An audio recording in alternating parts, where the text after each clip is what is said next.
Step 12 says, having had a spiritual awakening as the result of these steps, we tried to carry this message to others and to practice these principles in all our affairs. I think the two most important words in this step are the and all. Next week, Peter is going to talk about how we practice the principles in all our affairs. This week, I am focusing on the other important word, the. There is a big difference between saying having had a spiritual awakening as a result and saying having had a spiritual awakening as the result. If Bill and Bob had used the words a result, it suggests one of many. And granted, there are many results of being in the program and working the steps. Relationships are healed. Self-esteem starts to slowly return. The promises come true. And of course, we are clean and sober, just to name a few. But they tell us in no uncertain terms that we have our spiritual awakening as the result of working these steps. This means all of them, not some of them.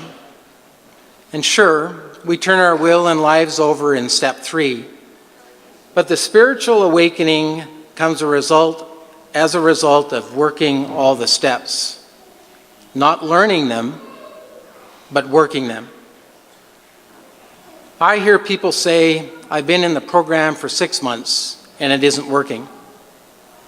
If you haven't gotten into working all of the steps, no matter how long you've been dry, you're only in the fellowship and not in the program.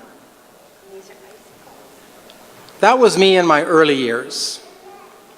I ran the Brad program, and some of you might be familiar with it. It might be like the Pete program or the Bill program. So when I first got into the program, I liked step 1 because I knew that things had kind of gone awry. I was a big fan of step 3 because I was a spiritual person. I was really anxious to get to step 9 because I wanted to make a bunch of apologies to make myself feel better. I liked step 11 because I like prayer and meditation. And I liked step 12 because I could help other people, which got me into focusing out there and working on everything that was wrong with everybody else rather than working on me. And I don't know if you're familiar with that program or not, but that's what I call a Brad program. And I did that program for a number of years, now just understanding that I was in the fellowship and not in the program. And I found out the hard way that working the steps requires the critical component of action. We can be in the fellowship but not in the program. In other words, we can be going to meetings, listening, sharing, even have a sponsor. But that doesn't mean we're working the steps or that we're in the program. If we truly want the spiritual awakening that comes from working these steps, we need to work all of them. I think the use of the word the can be linked back to page 45 in chapter 4 of the Big Book of Alcoholics Anonymous. This is the chapter to the agnostics. On that page it says, lack of power, that was our dilemma. We had to find a power by which we could live, and it had to be a power greater than ourselves. Now, if you read that page, you'll notice that the words power greater than ourselves are in italics. And that's to get us to spend a little bit of time and attention to those words. In order to be a power greater than ourselves, it cannot be something that man can create or destroy. So that means if you're hanging on to the notion that it can be a doorknob or a light bulb, or a movie actor or actress, or your dog, you're wrong, because all of those things can be destroyed by man. Some of them have been created by man. This goes on to ask, but how and where are we to find this power? And now the next two lines. On page 45, these next two lines say, well, that is exactly what this book is about. Its main object is to enable you to find a power greater than yourself that will solve your problem. Now, in the first line, it says exactly.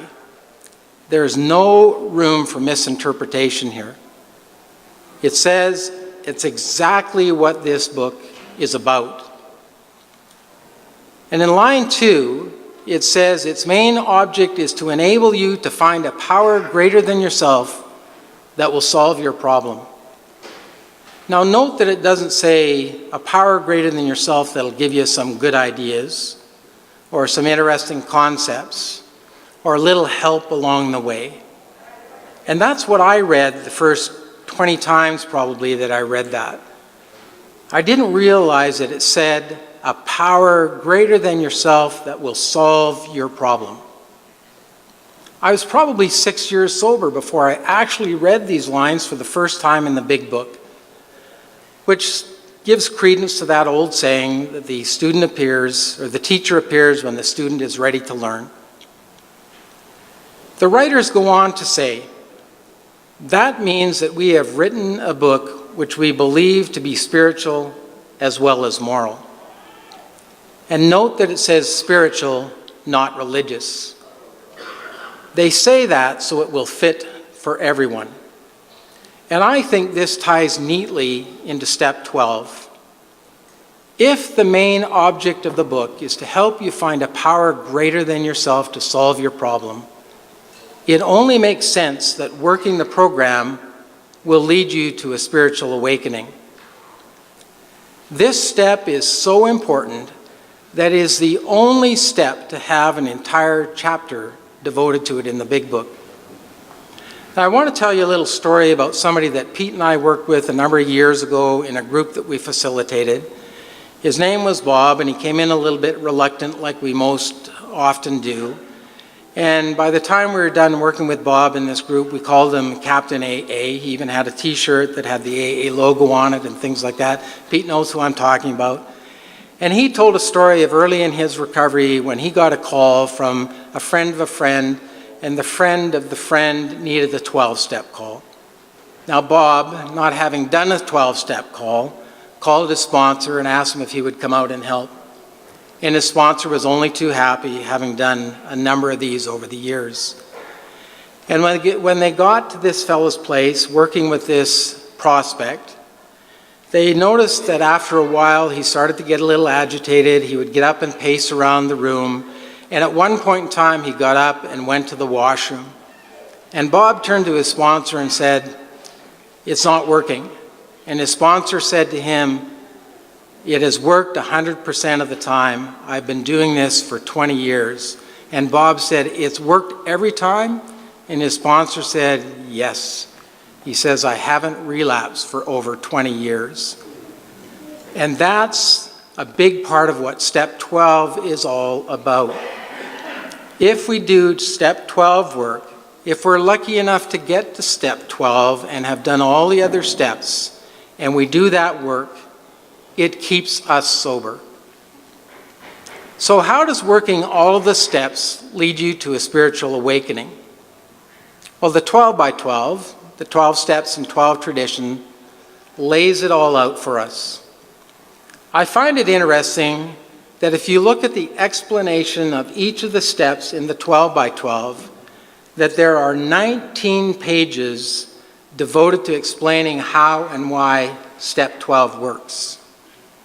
There's 3 pages for step 1, 8 pages for step 2, 7 pages for step 3, 12 pages for step 4. You're probably getting the idea here. I'm going to go all the way with this because I'm a bit of a nerd that way. 7 pages for step 5, 6 pages for step 6, 6 pages for step 7, 5 pages for step 8, 4 pages for step 9, 7 pages for step 10, 9 pages for step 11, and 19 pages for step 12. More than steps 1, 2, and 3 combined. For step 12, the 12 by 12 starts with this. The joy of living is the theme of AA's 12th step, and action is the key word. There's that word again, action. It goes on to say, here we experience the kind of giving that asks no rewards. Here we begin to practice the 12 steps of our program in our daily lives. It is talking about practicing the principles, which Pete is going to talk about next week. Then it goes on to say, when the 12th step is seen in its full implication, it is really about the kind of love that has no price tag on it. Love that has no price tag, unconditional, just like the love of our higher power. So do you see the connection to a spiritual awakening? By the time we get to step 12, we have moved from selfishness, self-centeredness, and from hurting everyone around us to helping others with no expectations of anything in return. That's incredible. Think about what you used to be like when you were drinking and using. And if you have worked all the steps and finished your step 12, how different you are today. And if you haven't, look forward to where you will be when you do. It is undeniable that this program is about transformation. We were selfish, self-centered, egocentric, hurting people and not knowing or caring. And look where we are now, helping others with no expectation of anything in return. Who would have thought that? So what does a spiritual awakening look like? There are many definitions, but the 12 by 12 tells us that they all have one thing in common, that we are now able to do, feel, and believe that which we could not do before on our own unaided strength and resources alone. Here's a brief summary of how that happens. First, the paradox. We are unable to quit drinking or using until we admit that we are powerless. And in our weakness, we find our strength. 2, by admitting our powerlessness, we saw that since we were not capable of doing this on our own, we came to believe that we needed something greater than ourselves. As a consequence, 3, we turned our will and life over to the care of God as we understood Him. If we were atheist or agnostic, we discovered that our own group, or AA as a whole, would suffice. 4, we assessed the things that had gotten us to this point, that had brought us to a physical, moral, and spiritual bankruptcy. 5, we decided that taking our inventory alone would not be enough. We had to quit the deadly business of living alone with our conflicts and keeping secrets.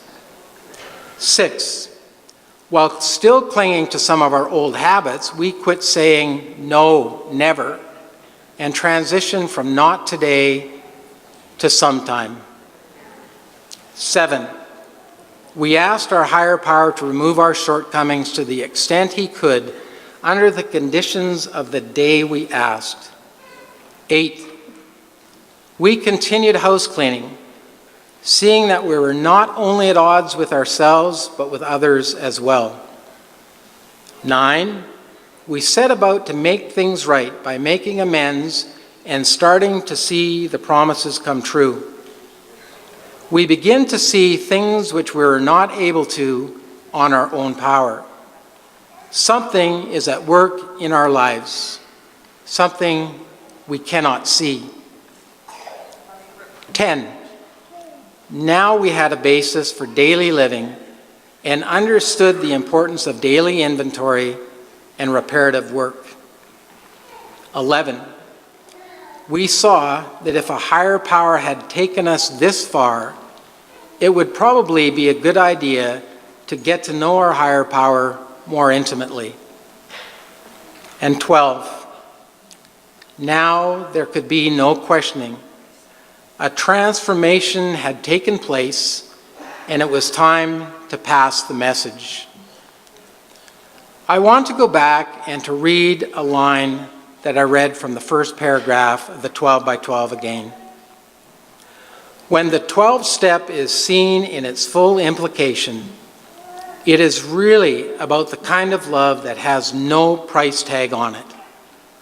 Love that has no price tag, unconditional, just like the love of our higher power. And this takes us to our scripture for this evening.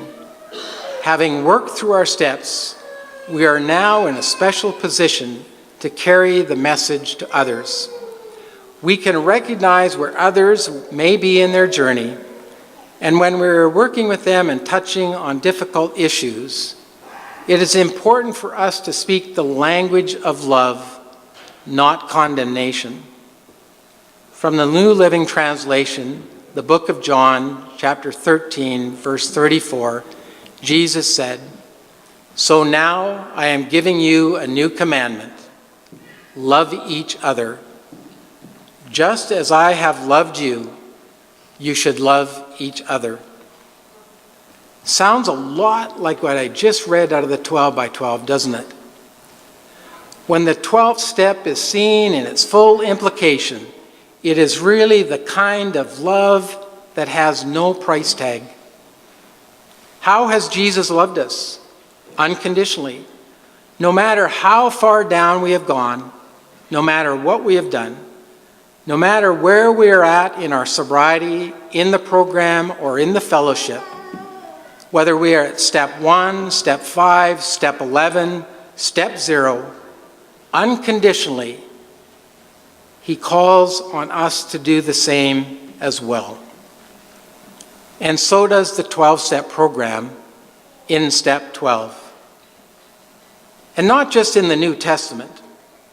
In Leviticus chapter 9, verses 18, Moses wrote in part, "Love your neighbor as yourself."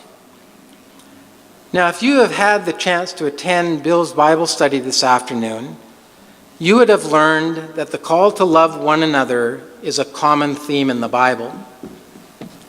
Bill taught this today in his Bible study. Our ability to love others and ourselves is based on the degree to which we receive God's love, which is most often through other people, just like we experience in the 12-step program. When we try to love others without God's love, we try to give what we don't have. We end up giving to others in hopes of receiving something from them in return. This kind of selfish gift never feels good to us or the person we're trying to help. We love one another due to the overflow of God's love, and our witness and service can be effective in our recovery. The 12 by 12 says the same thing, only in this way. When the 12th step is seen in its full implication, it is really about the kind of love that has no price tag on it. No price tag. Expecting nothing in return, just as Jesus has loved us.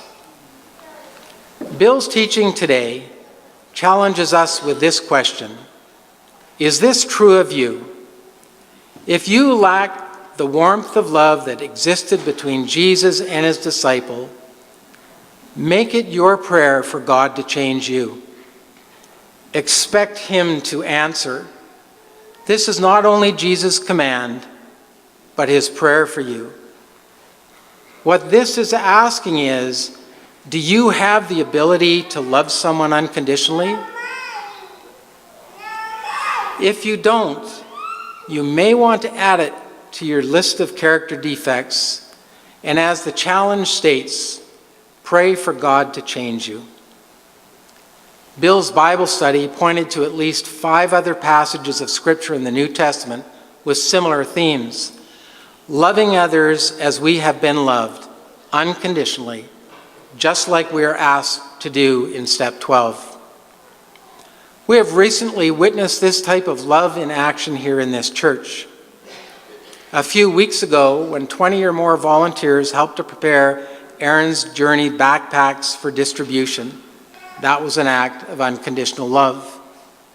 And again, 2 weeks ago, when volunteers took to the streets to give them to the homeless, expecting nothing in return. And again today when that happened. And not to mention the year of planning and preparation that Anna May and Clayton do in getting ready for this work. Just phenomenal. The commitment, the unconditional, the love that goes into this in the name of their son, Aaron.